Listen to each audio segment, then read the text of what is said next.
Hey, this is number 5 attempt to this TvZ rush, and I'm still occasionally doing the Hellion into Uber ups and just Uber ups in between because I feel like once Zergs get used to the fact that this is possible, it's so easy. If they just have a reasonable army size, it's so easy to hold off that you don't want to rely too heavily on it. Unlike which is like a one base all in, but it's so powerful that you can beat almost anything with it. Anyway, so this is the 2-factory hidden tank all-in, where you hide double factory tanks and pretend that it's Hellions into Banshees. You try to convince your opponent that you're making Banshees by letting him see you take the second gas, showing him just a small number of non-Blue Flame Hellions, and just that totally points to Banshees, and that's what Zergs expect.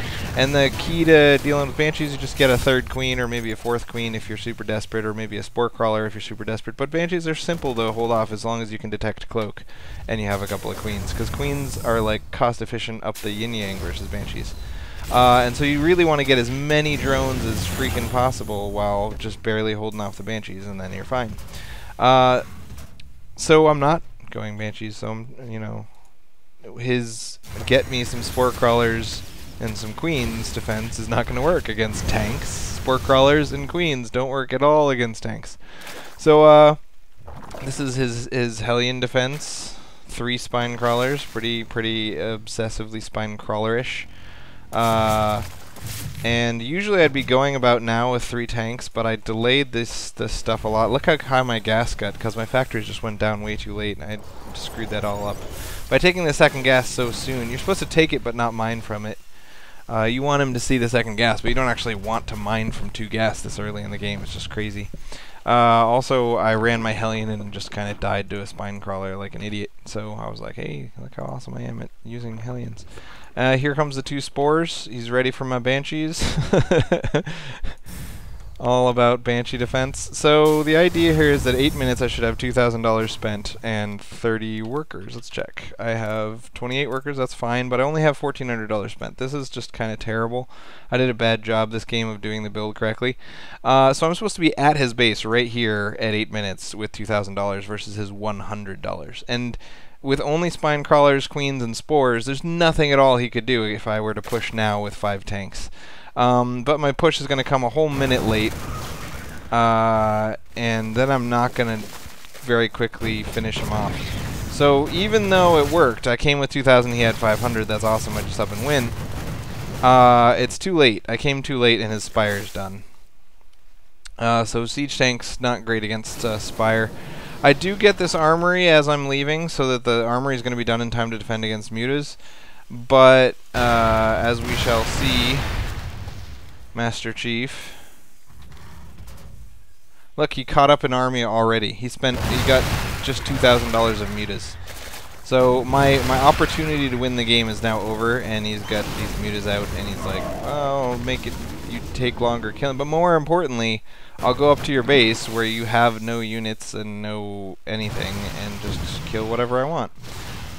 So right here, what I should have done is run these SCVs away and then come back. Also, I should have started an engineering base as soon as I saw the Spire. But instead, I'm kind of a low APM player, and I often, when I get counterattacked, I just choose to focus on my attack and kill you.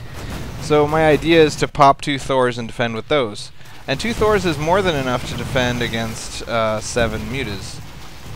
So this would have worked if I'd sent my SCVs back. You're supposed to run a little bit with your SCVs, then when the mutas stop falling, turn around and go home, and then defend with the Thors, and then I'd still be mining, and he'd be slowly being killed, and I could get an engineering bay, build some turrets in his main, and then kill him that way. But I did this stupid mistake of pulling all my workers down here. Now I'm not mining, not producing units, and I have no ability to push this attack forward unless I bring the Thors down.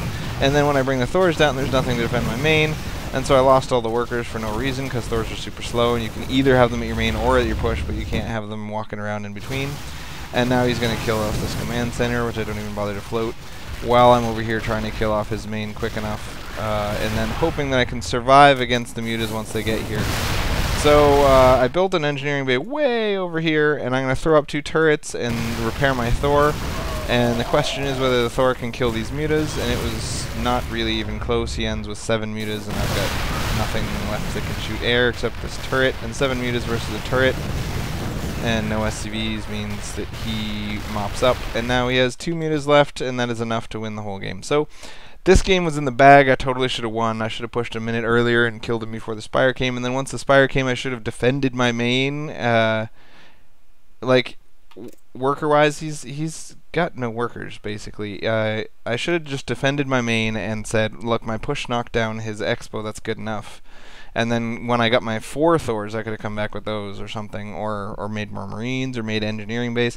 Really, against 8 or 9 mutas, you can easily defend your main just by throwing down some turrets and having SCVs nearby to repair. That should have been an easy win, I just totally blew it. So, sucks to be me.